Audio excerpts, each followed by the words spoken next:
네, 봉준호 감독이 각본상, 네, 감독상, 작품상, 국제 장편 영화상 이렇게 받아서 금이 환영을 하는 그런 상황이 됐는데요.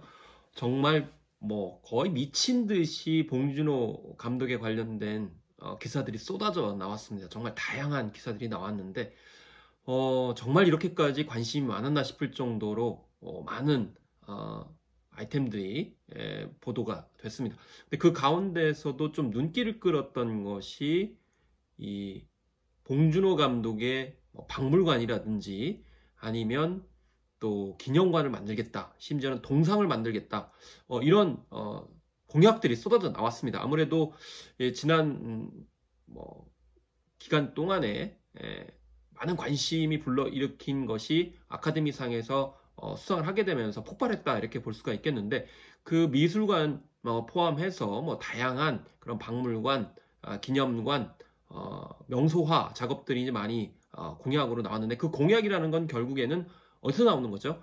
네, 정치권에서 나오는 거죠. 그래서 많은 분들이 사실 어떻게 보면 어이가 없다 이렇게까지 얘기를 이제 했었는데요. 언제는 뭐 블랙리스트 이렇게 올리면서 빨강이다 이렇게까지 얘기를 하면서 뭐 불순하다 이렇게 불편하게 규정을 했던 사람들조차도 고향이 뭐 대구다라고 해가지고 거기에 박물관, 뭐 그다음에 기념관, 또 관련 명소화 사업 이런 것들을 한다고 하니 참 어이가 없다 이렇게 지적을 하시는 분들도 상당히 있거든요. 그런데 뭐 기념관이라든지 박물관이라든지 이런 것들을 그러면 하지 말아야 되느냐? 뭐 그렇게 또 일방적으로 얘기할 수 없는 측면이 있죠. 정말 만들 수 있다고 하면 만드는 것도 이제 필요하다고 볼 수가 있겠는데요. 그런데 왜 정치권에서는 이렇게 기념관, 박물관들을 만들려고 하냐라는 거죠. 네, 당연히 그것이 뭐 일정 주목을 끌 수가 있기 때문이라고 볼 수가 있는 거고, 주목을 끌 수 있다는 건 결국에는 이 정치인들이 이번에 총선에서 4월 달에 국회의원 선거를 하게 되고, 그렇게 되면 아무래도 국회의원이라고 하는 역할이 지역의 어떤 사업들을 끌어오는 역할을 하기 때문이죠. 자, 그래서 뭐 봉준호 감독 같은 경우에는 대구에서 태어났기 때문에 대구에서 이렇게 적극적으로 뭐 기념관이라든지 또 박물관 등을 만들겠다, 명소화 사업을 만들겠다 이렇게 얘기를 했었죠. 그래서 김광석 씨 같은 경우에도 대구에서 태어나가지고 이 대구에 또 김광석 거리가 있습니다. 거기도 정말 많은 예산이 투입이 되고 그랬었는데, 사실 이 봉준호 감독이나 김광석 씨 외에도 정말 많은 지역에서 뭐 명소화 작업을 하고요. 또 그 이유가 뭐냐면 그 지역에 단지 태어났다는 이유만으로 명소화 작업을 합니다. 그런데 이 명소화 작업을 하는 것이 대체적으로 보게 되면 효과가 없습니다. 효과가 없는데도 불구하고 이렇게 지역의 연고성을 내세워서 누구의 고향이다, 뭐 몇 학년까지 살았다 이걸 내세우면서 이제 이런 사업들을 벌이죠.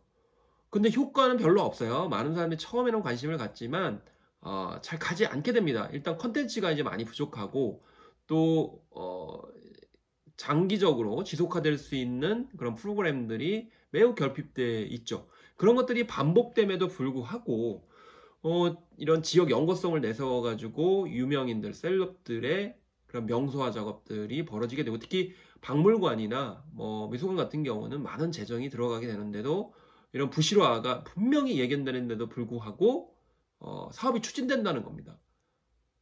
제가 모르긴 몰라도 이 봉준호 감독 같은 경우에도 이런 명소화 사업을 찬성하지 않을 겁니다. 더구나 지금 뭐 시퍼렇게 앞으로 굉장히 많은 활동들을 해야 되는데 벌써부터 그런 박물관, 뭐 기념관, 명소화 작업들을 하는 것에 대해서 봉준호 감독의 평소의 어떤 언행들과 철학, 세계관을 봤을 때 찬성할 리가 없는 거죠. 그럼에도 불구하고 공약으로 내세울 거고요. 또 많은 비판을 받음에도 불구하고 분명히 추진을 하고 계속 언급을 할 겁니다. 왜 이렇게 하는 것일까요? 분명히 컨텐츠 고갈과 부족으로서 효과도 없음에도 불구하고 계속 추진하고 또 국고를 배당하고 이런 일들이 왜 일어나라는 거죠. 자, 결국에는 이게 모두 다 혈세입니다. 국민의 세금으로 걷어진 돈이고, 또 국민 복지, 또 국민의 어떤 좀 더 나은 삶을 만들기 위해서 정책적으로 쓰여져야 됩니다. 근데 중요한 것은 예산은 정해져 있기 때문에 이 어느 한쪽에 몰리게 되면 다른 한쪽은 결핍되게 되는 그런 상황이 벌어지게 되는 것이거든요. 그래서 이런 명소화 저금에 적어도 수백억의 그런 예산이 할당이 되게 되면 다른 곳으로 가지 못하게 되는 그런 불균등성이 이제 발생을 한다는 거죠. 자, 여러 가지 모순에도 불구하고 왜 이런 공약들을 내세우느냐? 네, 사실 정치인들은 그런 컨텐츠의 확보라든지 항구적인 지속성에 대해서 관심이 없습니다. 일단 국고에서 사업을 지역에 떼어왔을 때 그것이 실적이 되죠. 네, 국회의원의 실적이 되고 또 지역 주민들 같은 경우에도 그것이 지역 재정에 이제 영향을 주기 때문에 뭔가 그럴듯한 사업으로서 성과로서 보여지기 때문에 또 선거에서 한 표를 주게 되는 이상한 이제 메커니즘에 빠지게 되는 상황들이 기기묘묘하게 벌어진다라는 것이죠. 그리고 지자체에서도 일단 국고에서 수백억을 따오게 되면 그것 자체가 실적이 되고 또 담당 공무원도 승진을 하게 되고 또 자치대체장 같은 경우에도 다음 선거에서 이길 수 있는 명분이 되기 때문에 실제적으로 시민들 혹은 국민들, 관광객들, 관람객들이 원하는 것인지는 별로 중요하지 않습니다. 명분이 중요한 거죠. 네, 유명인의 고향이고 또 인연이 있기 때문에 또 한편으로는 업적이 있기 때문에 그것을 굉장히 가까운 친구권, 그러니까 고향인 지역에 설립하는 것이 문제가 되지 않는다. 뭐 명분이 있다, 가치가 있다, 이렇게 되게 판단을 하게 되는 것이죠.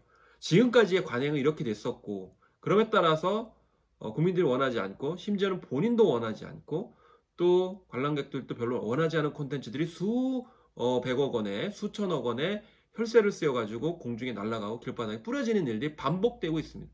이번 총선에도 마찬가지일 가능성이 높습니다. 앞으로 그런 공약이 나왔을 때 그럼 우리가 어떻게 해야 된다는 거죠. 그래서 중앙부처 같은 경우에는 예산 배정을 할 때 단지 유명인 셀럽인의 고향이라고 혹은 연고가 어느 정도 있다고 해가지고 기념관이라든지 박물관 등을 무조건 지어주는 것에 대해서 생각을 많이 해야 됩니다. 성찰을 많이 해야 되고요. 또 나아가서 본인의 동의를 반드시 받아야 된다고 생각합니다. 왜냐하면 셀럽이나 유명인의 그런 이름, 추상권 이런 것들이 다 들어가는 것이기 때문이고요. 또 제일 중요한 것은 구체적으로 컨텐츠를 어떻게 구성할 것이냐, 그것이 어떻게 경쟁력이나 차별성이 있는 것인지에 대해서 꼼꼼하게 따져 물어야 되고 장기적인 혹은 항구적인 그런 지속 가능성에 대해서 본격적으로 언급을 해주고 또 그것에 대해서 냉철하게 평가하는 작업들이 있지 않게 되면 또 봉준호 감독의 그런 고향이라고 하는 대구에서도 기념관, 미술관 혹은 박물관이 많이 생기고 또 거리 명소화가 생김에도 불구하고 국고, 혈세만 탕진하고 결과는 없는 그런 상황이 벌어지게 되고요. 특히 중요한 것은 봉준호 감독은 아카데미상을 받고 심지어는 128개 이상의 세계적인 영화제 혹은 관련 행사에서 상을 받았기 때문에 세계적인 셀럽입니다. 그러면 해외에서 많이 관광객들이 올 텐데 그럼 부실한 공간에서 제대로 관람객들이 원하는 컨텐츠를 제공하지 않을 때는 정말 망신 중에 망신이라고 볼 수가 있는 거거든요. 그건 불을 보듯 너무 뻔합니다. 그래서 국제적인 이미지와 어떤 평가 또 항구적인 어떤 경제뿐만이 아니고 국가 브랜드 효과도 굉장히 중요하고 또 봉준호 감독 개인의 작품 활동이라든지 또 명성에도 누가 되지 않도록 꼼꼼하고 체계적이고 객관적으로 평가를 하고 또 이런 관련 행사들이라든지 또 관련 사업들이 이루어져야 된다라고 이렇게 생각을 합니다.